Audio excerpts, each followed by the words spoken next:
is Stephanie Stabler, who has quite a story to tell you.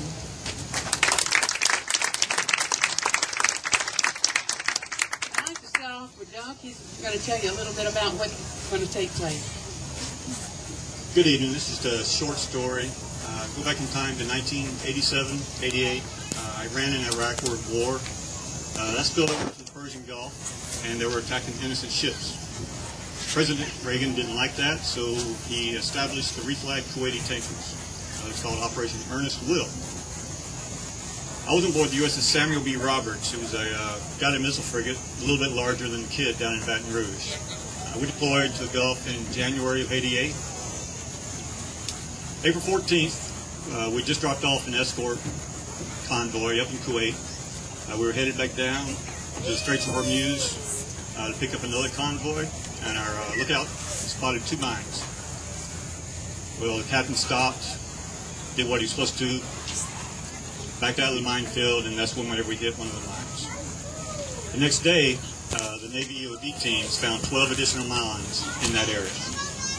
They were able to trace the serial numbers back to Iran from an engagement in the previous year.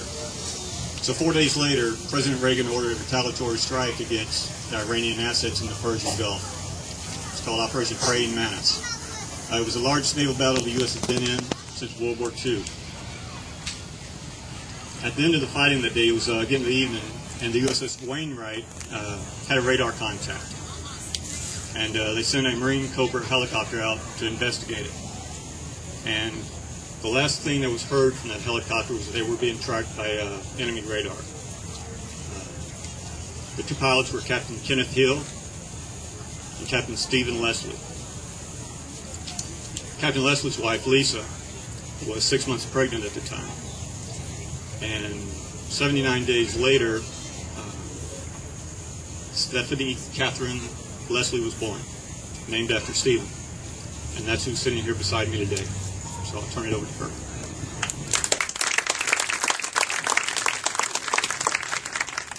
Thank you.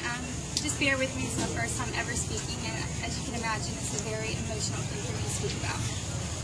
So the best thing for me to do is just basically read what I wrote.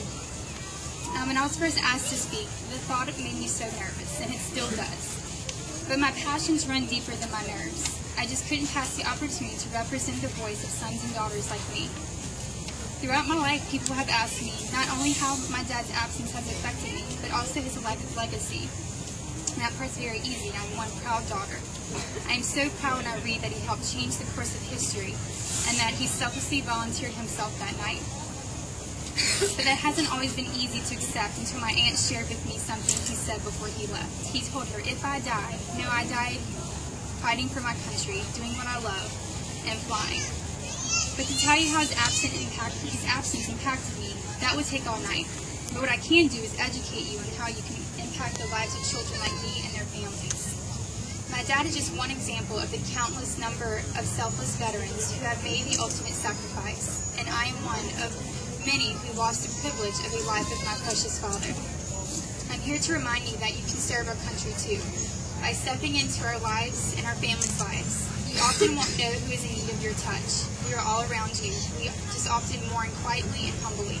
But if you do know, please make sure to make a place for that child in your life.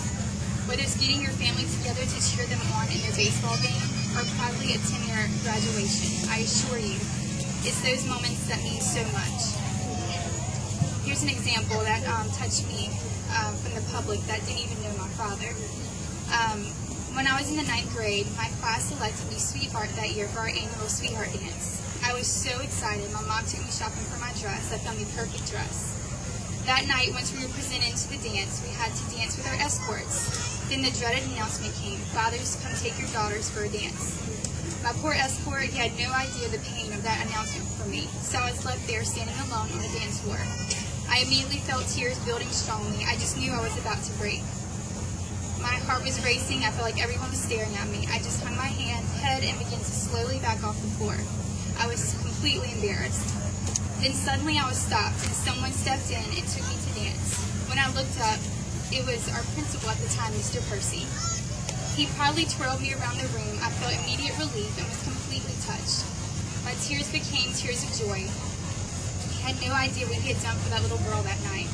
Although he could replace my dad, I now remember that night in a positive light, instead of another painful event without my father. I can think back on that night without so much pain and just smile because someone cared enough to take place for me in his life at that moment. To Mr. Percy, that may have been the smallest act, but for me, I never forgot. I know my dad will definitely thank me for that one day. I asked my mom later, how did that moment and others like it make you feel? How did it affect you? And she said, it gave me a sense of pride, but also security. It gave me confidence knowing I was not alone, and it helped me to know he didn't die in vain. To see impacting us through children impacts our parents too. Don't be afraid to step in. We need you and our families need you. Whether for a child of a fallen soldier or deployed soldier, take your place, take action, and support and applaud their accomplishments. We need it more than you can imagine.